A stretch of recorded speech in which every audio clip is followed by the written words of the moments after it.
میرے پاکستان میں ایک ایسا علاقہ ہے جو دنیا میں کوئی اس علاقہ اس کا مقابلہ نہیں کر سکتا، وہ میرا گلگت بلتستان ہے۔ آپ بہتر جانتے ہیں کہ آپ اس علاقے میں کس طرح کی ڈیولپمنٹ چاہتے ہیں، کون سی چیز پہلے چاہتے ہیں۔ اسلام آباد میں بیٹھ کے کیسے فیصلے ہو سکتے ہیں اس علاقے کے؟ ان کے تھانے میں گیا، میں نے کہا مجھے بتاؤ یہاں قتل کتنے ہوئے ہیں ابھی تک؟ انہوں نے کہا ساری تاریخ میں نہیں قتل ہوا اس تھانے میں۔ آپ یقین کریں کہ آپ سینٹر سے پیسہ نہیں لیں گے، ہم آپ سے پیسہ مانگا کریں گے کہ جی ہمیں بھی پیسہ دو تھوڑا سا۔ چینل سبسکرائب کرنا نہ بھولیں اور بیل آئیکن بھی ضرور دبائیں تاکہ ہر نئی ویڈیو ہمیشہ آپ تک مکمل اور بر وقت پہنچے۔ سب سے پہلے تو اسد عمر آپ کو اس پیکیج کی آج خراج تحسین پیش کرتا ہوں، کیونکہ بڑی دیر سے میں انتظار کر رہا تھا کہ ہم ایک ایسا پیکیج دیں گلگت بلتستان کو جو اس خطے میں صحیح معنی میں ڈیولپمنٹ لے کے آئے۔ تو یہ جو آپ نے جس طرح پی ایس ڈی پی سے بھی اپنے ڈیولپمنٹ فنڈ سے بھی پیسہ نکالا اور پھر پرائیویٹ پبلک پارٹنرشپ کو بھی استعمال کیا، اپنا ذہن استعمال کیا کہ ہم کس طرح زیادہ مدد کر سکتے ہیں۔ ہمارے پاس اس وقت وہ وسائل نہیں ہیں جو کہ انشاءاللہ ہوں گے آنے والے سالوں میں، کیونکہ قرضوں کی وجہ سے اور قرضوں کی قسطیں دینے کی وجہ سے ہمارے پاس بڑا کم پیسہ ہوتا ہے خرچ کرنے کے لیے، اور سارے پاکستان میں لوگ اس وقت مختلف جگہ سے پیسے کے اوپر ڈیمانڈ ہے کہ گورنمنٹ ادھر بھی مدد کرے، اور یعنی ہر جگہ سے ڈیمانڈ ہے۔ تو اس کے باوجود اس طرح کا پیکیج لے کے آنا، میں جب 15 سال کا تھا تو پہلی دفعہ میں اپنے اسکول کے ساتھ یہ سارے علاقے میں آیا، گلگت آیا، اور پھر مجھے یہ بھی یاد ہے کہ ہم جب ٹریک کرتے تھے تو جب کسی گاؤں کے پاس آتے تھے، بلکہ ہنزا بھی، کریم آباد بھی چھوٹا سا شہر تھا، تو مجھے یاد ہے وہاں لوگ پھل لے کے باہر کھڑے ہوتے تھے، ہمارا استقبال کر رہے ہوتے تھے، کیونکہ یہاں کوئی آتا ہی نہیں تھا۔ یہ علاقہ بالکل کٹ آف تھا دنیا سے۔ لیکن جب میں یہ علاقہ دیکھا، اس کے بعد میں دنیا میں گیا، باہر پڑھنے بھی گیا، پھر میں نے دنیا کے بڑے بڑے جو خوبصورت علاقے سمجھے جاتے تھے، سوئٹزرلینڈ، آسٹریا، ان سب علاقوں میں گیا۔ تو جب بھی میں گیا مجھے اس چیز کا فخر ہوتا تھا کہ میرے پاکستان میں ایک ایسا علاقہ ہے جو دنیا میں کوئی اس علاقہ اس کا مقابلہ نہیں کر سکتا، وہ میرا گلگت بلتستان۔ اور اس کے بعد بھی ایک تو میں کرکٹ میں مصروف ہو گیا، گرمیوں میں باہر کرکٹ کھیلتا تھا۔ جیسے ہی میں باہر کرکٹ سے فارغ ہوا تو پہلی چیز میں نے کی، پھر واپس آیا اس علاقے میں، اور آپ یقین کریں کہ پاکستان میں جو اپنے میرے دوست تھے لاہور سے، وہ آنا ہی نہیں چاہتے تھے۔ ان کو خوف تھا کہ پتہ نہیں وہاں جائیں گے، وہ عجیب سا، کوئی اس علاقے میں آیا ہی نہیں تھا۔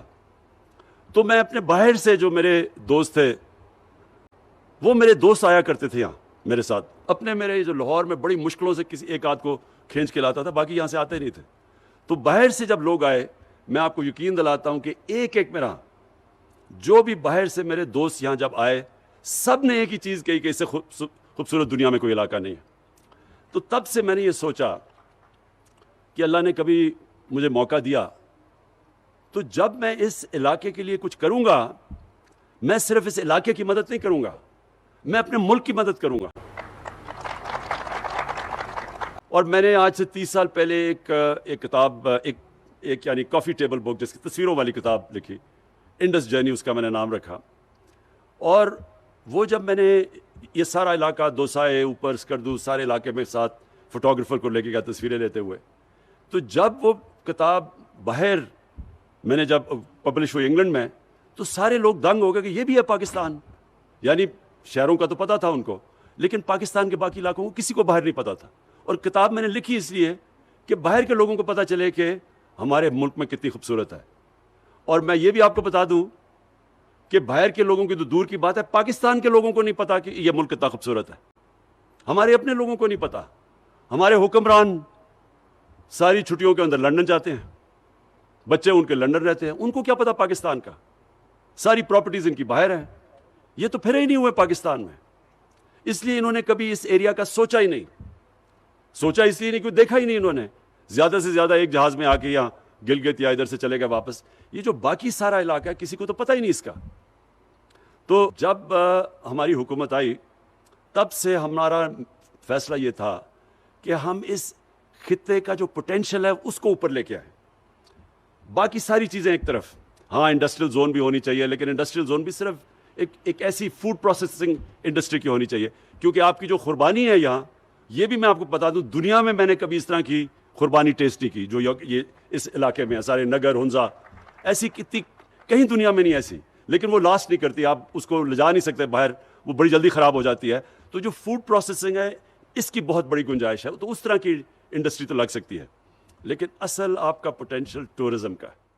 اور ابھی چیف منسٹر صاحب نے مجھے پریزنٹیشن دی، سوئٹزرلینڈ کا اور گلگت بلتستان کا موازنہ کیا ہوا ہے.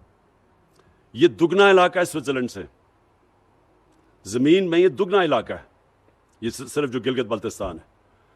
اس کے علاوہ اس علاقے میں جو پہاڑ ہیں، جو خوبصورتی ہے، وہ سوئٹزرلینڈ سے بہت زیادہ ہے. آدھے تو دنیا کے جو بڑے اونچے ترین پہاڑ ہیں، 12 یہ جو سب سے بڑی پیکس ہیں، تقریباً آدھی تو اس علاقے میں، گلگت بلتستان اور یہاں. تو یہاں جو پوٹینشیل ہے ٹورزم کا، کسی کو اس ملک میں اندازہ نہیں ہے. میں صرف آپ کو فگر دیتا ہوں، میں نے 2 فگرز دیکھی ہیں کہ سوئٹزرلینڈ ٹورزم سے کتنا پیسہ کماتا ہے. تو پہلے آپ یہ دیکھ لیں کہ پاکستان کا جو ساری ہم ایکسپورٹ کرتے ہیں، ساری پاکستان کی ایکسپورٹس مشکل سے $25 ارب، اور ماشاءاللہ ہمارے دور میں اب یہ بڑھ رہی ہیں ایکسپورٹس. سوئٹزرلینڈ صرف ٹورزم سے 60 سے 80 ارب ڈالر کماتا ہے.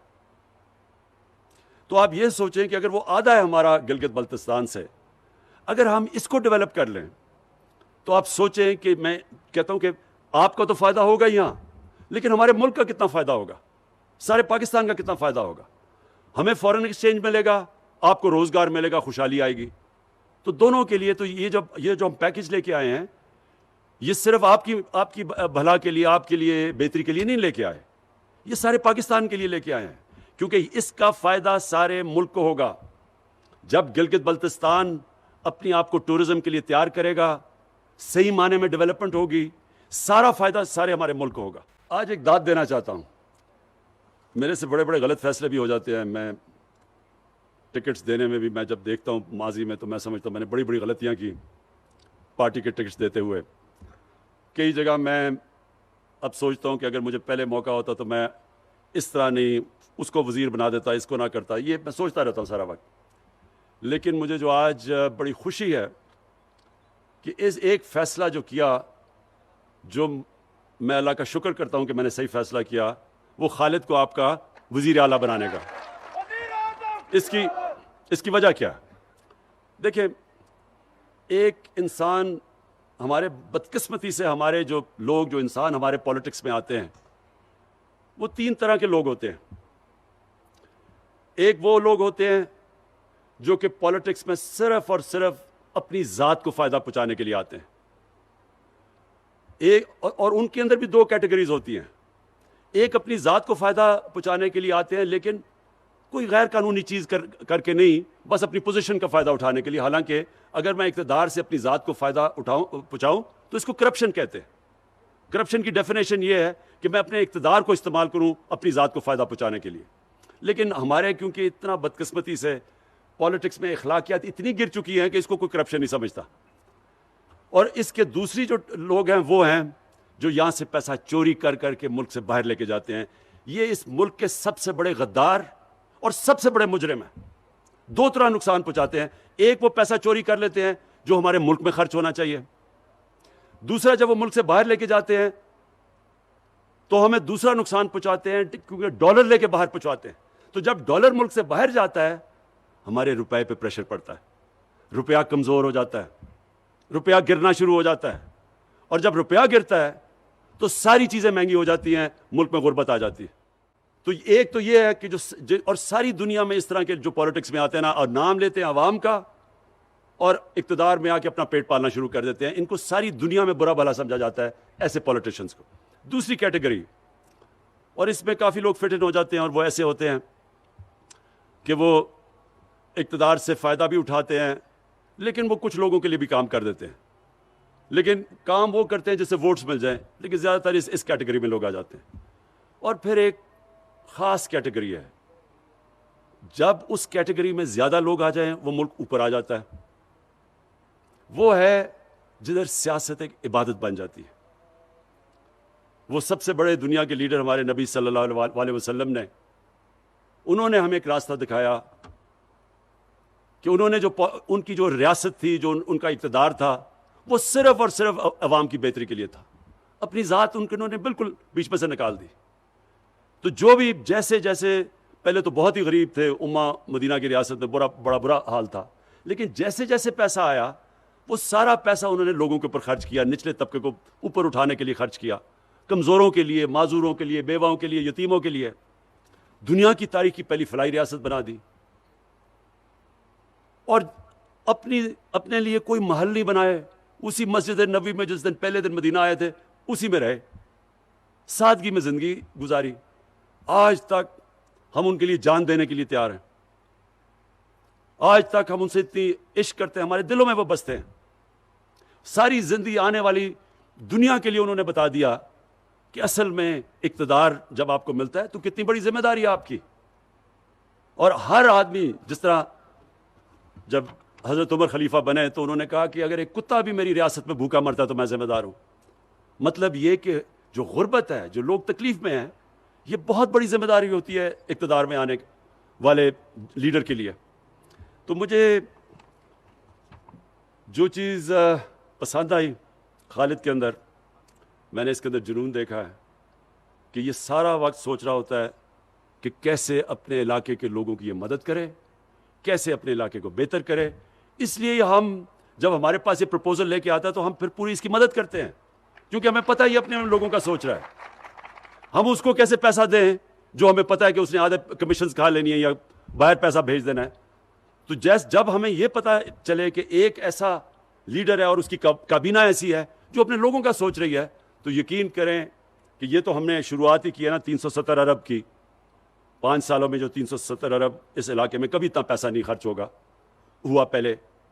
لیکن یہ ہم آپ کے لیے آپ کی مزید اور مدد کرتے رہیں گے، جیسے جیسے آپ چاہیں گے ہم آپ کی اور مدد کریں گے. میں آج آپ کے سامنے پیشن گوئی کرتا ہوں. خالد، آپ صحیح طرح ٹورزم کو سنبھال لیں. اگر آپ نے یہ ٹورزم کو صحیح طرح سنبھال لیا، آپ یقین کریں کہ آپ سینٹر سے پیسہ نہیں لیں گے، ہم آپ سے پیسہ مانگا کریں گے کہ جی ہمیں بھی پیسہ دو تھوڑا سا. یہ آپ ادھر بیٹھے ہوئے ہیں، آپ کو پتہ ہی نہیں ہے کہ آپ اللہ نے آپ کو کس نعمت سے نوازا ہوا ہے، ہمیں بھی، پاکستانیوں کو بھی. لیکن آپ جس خطے میں بیٹھے ہوئے ہیں، دیکھیں یہ وہ علاقہ ہے جدھر سردیوں اور گرمیوں میں دونوں ٹورزم ہوگی. آہستہ آہستہ لوگوں کو سمجھ آ رہی ہے اسکیئنگ. ٹورزم میں جو سوئٹزرلینڈ پیسہ بناتا ہے وہ زیادہ پیسہ اسکیئنگ سے بنواتا ہے. ان کا پیسہ گرمیوں میں، جس طرح ہمارے لوگ تو گرمی سے بچنے کے لیے آتے ہیں، وہ اس کا کم پیسہ ادھر سے بنتا ہے. زیادہ پیسہ بنتا ہے جب وہ اسکیئنگ کے لیے جب لوگ آتے ہیں تو ان کے لیے جو وہ سروسز پرووائڈ کرتے ہیں، جو ہوٹلز بناتے ہیں، ادھر لوگ پیسہ خرچ کرتے ہیں. اس سے سب سے زیادہ فائدہ سوئٹزرلینڈ کو ہوتا ہے. تو آپ تو گلگت بلتستان میں ادھر بیٹھے ہوئے ہیں جدھر گرمیوں میں تو ویسے ہی سارے پاکستان نے یہاں پہنچ جانا ہے. وہ گرمی میں نیچے لوگ تو یعنی دعا کر رہے ہوتے ہیں کسی طرح یہ ٹھنڈے علاقوں میں آئے. تو پہلے تو آپ کو وہی فائدہ ہے، باہر سے ٹورزم آئے یا نہ آئے، پاکستان نے تو پہنچ ہی جانا ہے یہاں سے، جیسے جیسے آپ کی کنیکٹیوٹی بڑھتی رہے گی. اور یہ آپ نے بڑی اچھی بات کی کہ جب لاہور سے فلائٹ آئی اسکردو تو ہوٹلز میں جگہ ہی نہیں تھی. ویسے بھی اگر وہ نہ بھی لاہور سے فلائٹ ہے، ویسے ہی آپ کے ہوٹلز میں جگہ نہیں تھی. جب میں 3-4 سال پہلے اپنے بیٹوں کو لے کے آیا تھا یہاں تو تب بھی آپ کے سارے ہوٹل بھرے ہوئے تھے. سب سے بڑا پوٹینشیل یہ ہے جو ہم مدد آپ کی کریں گے، انشاءاللہ آپ کو جو قرضے دلوائیں گے، آپ نے اپنی یہ جو ٹورزم انڈسٹری کے لیے بڑی پلان طریقے سے کام کرنا ہے. بیکاز یہ بھی بات سن لیں کہ اگر آپ نے یہ صحیح طرح نہ کیا تو ٹورزم نہیں آئے گی. یعنی اگر آپ نے اپنے علاقے خراب کر دیے، صحیح آپ نے ٹاؤن پلاننگ نہ کی، گندگی پڑی ہوئی، آپ نے اگر اپنے یہ پہاڑ، اپنے جو درخت، جو جنگلات، ان کو نہ آپ نے ان کی دیکھ بھال نہ کی، اگر آپ نے جس کو ایکو ٹورزم کہتے ہیں کہ جو ٹورزم جو انوائرمنٹ کے ساتھ چلتی ہے، جس طرح اب سوئٹزرلینڈ کے اندر فرق کیا ہے، سارے ہی سوئٹزرلینڈ کے اندر قانون ایسے بنے ہوئے ہیں کہ ادھر یہ ہیں اسکیئنگ سلوپس، صرف اسکیئنگ ہو سکتی ہے یہاں، یہ ہے جدھر صرف ان کی گائے چر سکتی ہے، اس کے باہر نہیں وہ جا سکتی، یہ ہے جو جنگل جن کو کوئی ہاتھ نہیں لگا سکتا. اس علاقے میں آپ کے گھر بنیں گے اور گھر بھی اس طرح کے بنیں گے جو یہاں کی آپ کی کمیونٹی سسٹم ہے. جس طرح لوگ آپس میں رہتے ہیں یہ کہیں اور پاکستان میں اس طرح نہیں رہتے جس طرح یہاں علاقوں کے اندر آپس میں ایک دوسرے کی مدد کرتے ہیں. یہاں یا میں اسکردو کے اندر تھا تو میں وہ گاؤں میں پھر رہا تھا, میں ان کے تھانے میں گیا, میں نے کہا مجھے بتاؤ یہاں قتل کتنے ہوئے ہیں ابھی تک؟ انہوں نے کہا ساری تاریخ میں نہیں قتل ہوا اس تھانے میں. آپ سوچیں کہ اگر ہم پختونخوا جا کے کسی تھانے میں دیکھیں تو وہاں کیا فرق نظر آئے گا. انہوں نے کہا ساری تاریخ کے اندر اس تھانے میں قتل ہی نہیں ہوا کبھی. تو کمیونٹی مل کے اپنے مسئلے حل کرتی ہے, اس لیے آپ کے لیے بڑا آسان ہوگا بائی لاز کے اوپر عمل کروانا, صفائی رکھنا. ٹورزم کے لیے آپ اپنے گاؤں کو اور اپنے جو علاقے ہیں ان کو بچا کے رکھ سکتے ہیں آپ, کیونکہ آپ کے پاس وہ کمیونٹی ہے. اور انشاءاللہ آپ کے جو لوکل گورنمنٹ الیکشن ہوں گے اس سے آپ ایک صحیح معنی میں ایک سسٹم بنا سکتے ہیں جو کہ اس سارے علاقے کو بچا سکتا ہے. اور ہم یہ جو پروجیکٹس ہیں, میں صرف آپ کے لیے یہ اناؤنس ضرور کرنا چاہتا ہوں, 370 ارب کا 5 سال میں پیکیج ہے. ہائیڈل پاور جنریشن اور لوکل ڈسٹریبیوشن نیٹ ورک, اس کے لیے ابھی اسد عمر نے اناؤنس کیے سارے فنڈز. ٹورزم کے ساتھ کنیکٹیوٹی, جو کنیکٹیوٹی ہے وہ بڑا امپورٹنٹ ہے. اس میں جو ہم کوشش کر رہے ہیں آپ کے لیے آسان کرنے کے لیے, وہ جو بابو سر کی وہ جو ٹنل ہے جو جس سے سارا ایک اور مل جائے گا, یعنی اگر لینڈ سلائڈ بھی آتی ہے تو آپ کے پاس آلٹرنیٹیو روٹ ہوگی. پھر یوتھ سکلز اور اسکالرشپس, یہ بڑا ضروری ہے اپنے نوجوانوں کے اوپر انویسٹ کرنا, ویلیو ایڈ کرنا. اور ہیلتھ, سارا جو آپ کا ہیلتھ سسٹم ہے اس کی سب سے زیادہ ضرورت ہے کہ اس کی اپ گریڈیشن کرنی. اور یہ جو ہیلتھ کارڈ انشاءاللہ آپ کے سارے شہریوں کے پاس جب آ جائے گا, یہ یاد رکھیں یہ ہیلتھ کارڈ ہیلتھ انشورنس نہیں ہے, یہ ایک ہیلتھ سسٹم ہے. اس کی وجہ سے پرائیویٹ سیکٹر کے لوگ آپ کے علاقے میں آ کے ہاسپٹلس بنائیں گے آپ, کیونکہ ان کو پتا ہوگا کہ لوگوں کے پاس ہیلتھ انشورنس ہے اور اس کے ذریعے وہ اپنا علاج کروا سکتے ہیں. پھر واٹر اور سینیٹیشن, جو اسکردو کی بات کی کہ وہاں خاص طور پہ سیوریج سسٹم کی بڑی ضرورت ہے, کیونکہ وہ اتنی آپ کے یہ گلگت اور وہ اسکردو اتنی تیزی سے پھیل گئے ہیں کہ وہاں سیوریج سسٹم کی ضرورت ہے, نہیں تو وہ سارا پانی جائے گا دریاؤں میں جو نیچے تک جاتا ہے. اور پھر اسمال اور میڈیم انڈسٹری, دیکھیں جب آپ انڈسٹریلائزیشن کی بات کرتے ہیں نا کہ سی پیک پہ انڈسٹریلائزیشن ہو, انڈسٹریلائزیشن بھی وہ بڑی یعنی وہ وسیع ایک چیز ہے انڈسٹریلائزیشن. اس کے اندر اسمال اور میڈیم انڈسٹری جو ہے وہ یہاں کامیاب ہوگی, جس کے اندر میں نے آپ کو کہا کہ یہ جو آپ کی فوڈ پروسیسنگ ہے اور اس طرح کی, تو انشاءاللہ وہ بھی اس پہ بھی پوری مدد کریں گے. اور پھر جو آپ کا انفراسٹرکچر ہے اس کی ایکسپینشن, آپ کے ایئرپورٹس کو بڑا کریں تاکہ بالکل ٹھیک آپ کہہ رہے ہیں یہاں ڈائریکٹ اب اسکردو میں انٹرنیشنل فلائٹس آیا کریں گی. کوشش کرتے ہیں, مجھے گلگت میں کافی مشکل لگ رہا ہے لیکن ہم کوشش کریں گے کیسے آپ کی مدد کر سکتے ہیں کہ یہاں بھی فلائٹس ڈائریکٹ آ سکیں. ابھی تک تو صرف اسکردو جا سکتی ہیں. لیکن جو میں آخر میں بات کرنا چاہتا ہوں وہ یہ, دیکھیں میں جب بھی آیا, اور آپ کو 15 سال یا آج سے 55 سال پہلے میں یہاں آیا تھا, تو مجھے ایک چیز تب بھی یاد ہے کہ یہاں کے لوگوں کا ان کے اندر ایک یہ تاثر تھا کہ ان سے ستیلی ماں کی ٹریٹمنٹ کرتا ہے پاکستان. یعنی ایسے تھا کہ یہ اپنے دھیان ہی نہیں رکھ سکتے لوگ, تو وہاں سے کوئی آفیسر جب تک آفیسر نہیں آتا, اور وہ پھر ایک قسم کا وائس رائے بنا ہوا ہوتا تھا, سارے لوگ سمجھتے تھے کہ جو بھی یعنی وہ جو بھی کہتا تھا وہ کرنا پڑتا تھا لوگوں کو. یعنی لوگ امپاورڈ نہیں تھے, لوگوں کے پاس اختیارات نہیں تھے. یہ مجھے تب سے یاد ہے کہ یہاں ضرور لوگ یہ کہتے تھے کہ جی یہاں بڑا ظلم ہوتا ہے, ہمیں وہاں سے بتایا جاتا ہے کہ ہم کیسے اپنے معاملات پہ کیسے ان کو چلائیں. یہ جو, اور پھر جب سے اس کے بعد بھی میں 30 سال پہلے جب آنا شروع ہوا, پھر سے ہمیشہ مجھے یہ تھا کہ یہ ایک جو ہم اب تک جو سارا گلگت بلتستان کو سینٹر سے فیڈرل گورنمنٹ سے چلایا جا رہا ہے, یہ ایسے وہاں فیڈرل گورنمنٹ ایسے سمجھتی تھی کہ یہاں لوگوں کے اندر صلاحیت ہی نہیں اپنے آپ کو اپنے پیر پہ کھڑا ہونے کی, اپنے معاملے خود فیصلے کرنے کے لیے. اور اس سے بہت ہر قوم میں بڑا برا تاثر ہوتا ہے, جو لوگ بڑا برا فیل کرتے ہیں کہ وہ سمجھے کہ جی یہ ان میں صلاحیت ہی نہیں اپنے معاملات چلانے کے لیے. تو ہم نے یہ جو آپ قدم اٹھائے ہیں, جو پروویژنل اسٹیٹس دیا پروونشل, یہ آگے سارے اسٹیپس یہ ہوں گے کہ سارے فیصلے آپ کریں, آپ کے اوپر سارے اختیارات آپ کے پاس جائیں. آپ بہتر جانتے ہیں کہ آپ اس علاقے میں کس طرح کی ڈیولپمنٹ چاہتے ہیں, کون سی چیز پہلے چاہتے ہیں. اسلام آباد میں بیٹھ کے کیسے فیصلے ہو سکتے ہیں اس علاقے کے. تو یہ جو آپ کو اب جا رہے ہیں پوری طرح اختیارات دینے کے لیے, وہ انشاءاللہ اس کی شروعات ہو چکی ہے. اور پھر سے میں کہوں گا کہ بڑی خوش قسمتی ہے اس علاقے کی کہ ایک ایسا چیف منسٹر ہے جو پوری طرح کمیٹڈ ہے, اور ہم سب سمجھتے ہیں کہ اس میں قابلیت ہے کہ اب اپنا صوبہ چلا سکتا ہے. تو ہمیں کوئی ضرورت نہیں پڑی کہ ہم اسلام آباد سے اس کو ڈکٹیشن دیں کہ جی آپ یہ کریں وہ کریں, یہ اپنے فیصلے خود کریں. تو آخر میں میں صرف اب ایک چیز اور کہنا چاہتا ہوں. دیکھیں کہ ہم سب پاکستانی ہیں اور ہم سب کو ایک چیز سمجھنی چاہیے کہ ایک ملک کبھی بھی ایک عظیم ملک نہیں بن سکتا جس ملک کے اندر انصاف نہیں ہوتا، قانون کی بالادستی نہیں ہوتی۔ یہ بڑا ضروری ہے آپ کو اس چیز کو سمجھنا۔ خوشحالی اس قوم میں آتی ہے جس میں طاقت ہوتی ہے انصاف کرنے کی۔ اور قانون کی بالادستی کا مطلب کیا ہوتا ہے؟ یہ بھی ہم سنتے رہتے ہیں، قانون کی بالادستی، آئین کی بالادستی۔ قانون کی بالادستی کا صرف ایک مطلب ہوتا ہے کہ طاقتور کو قانون کے نیچے لے کے آنا، کمزور اور طاقتور قانون کے سامنے ایک برابر ہونا۔ جب ہماری نبی صلی اللہ علیہ وسلم نے کہا تھا کہ اگر میری بیٹی بھی جرم کرے گی تو اس کو سزا دی جائے گی، وہ بھی قانون کے اوپر نہیں ہے، اور پھر کہا کہ تمہارے سے پہلے بڑی قومیں تباہ ہوئیں، جس طاقتور کے لیے ایک قانون اور کمزور کے لیے دوسرا۔ یہ اپنے ذہن میں ڈال لیں کہ جو قوم جس میں اخلاقی جرت نہیں ہوتی طاقتور کو قانون کے نیچے لانے کی، وہ کبھی خوشحال نہیں ہو سکتی۔ کیونکہ جو چھوٹا چور چوری کرتا ہے وہ تو جس کی چوری کرتا ہے اس کو نقصان پہنچاتا ہے، لیکن جب آپ کے طاقتور چوری کرتے ہیں، ملک کے سربراہ، وزیر اعظم، وزیر، جب تکڑے لوگ، طاقتور لوگ چوری کرتے ہیں، وہ ملک کو تباہ کر دیتے ہیں۔ کیونکہ وہ جب چوری کرتے ہیں، وہ تو چوری کرتے ہیں اربوں میں، اب وہ جب اربوں میں چوری کرتے ہیں، وہ اربوں روپیہ اپنے بستر کے تو نہیں چھپا سکتے، لہٰذا اس کو ملک سے باہر بھیجتے ہیں۔ اور یہ ہمارا ہی نہیں، یہ ساری دنیا کے اندر غریب ملکوں کی یہی داستان ہے۔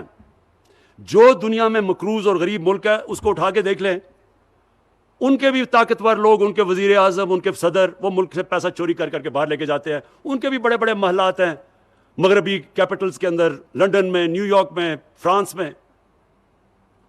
تو جب تک ایک معاشرہ ان لوگوں کو قانون کے نیچے نہیں لے کے آتا، ان کا احتساب نہیں کرتا، چھوٹے چھوٹے لوگوں کا احتساب کرنا، پٹواریوں کا اور یہ تھانے دار، اس سے کوئی فرق نہیں پڑتا۔ ہماری نیب 20 سال سے چل رہی ہے، کیا کرپشن کب ہوئی ہے پاکستان میں؟ صرف اب نیب نے بڑے بڑے لوگوں کے اوپر ہاتھ ڈالا ہے، یہ صرف ہمارے دور میں، ہمارے دور سے پہلے کبھی نیب نے بڑے لوگوں کو ہاتھ نہیں ڈالا۔ اور یہ اب پاکستان کی انشاءاللہ ہماری خوشحالی کے لیے، ہمارے بچوں کے مستقبل کے لیے اب ایک ایسی سٹرگل اور جدوجہد چل رہی ہے۔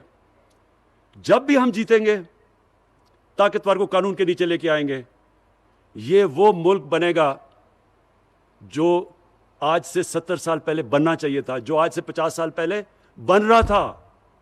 یہاں تیزی سے، ہم سارے علاقوں میں ہم سب سے تیزی سے اوپر جا رہے تھے، اور قومیں اپنی آزادی، اپنی خوشحالی جدوجہد کر کے لیتی ہیں۔ کبھی بھی ہم چپ کر کے بیٹھے رہے اور سمجھیں کہ آ کے کوئی قوم آزاد، ایسے تو نہیں ہوتی۔ آزادی کے لیے قوم لڑتی ہے، جدوجہد کرتی ہے۔ یہاں بھی ایک کرپٹ مافیا بیٹھا ہوا ہے، اس کے خلاف اس سے آزادی لینے کے لیے پوری جدوجہد ہے۔ اور انشاءاللہ میرا یہ ایمان ہے کہ اللہ نے میری ٹریننگ ہی کروائی ہے مقابلے کے لیے، ان چوروں کو ہرانے کے لیے، انشاءاللہ۔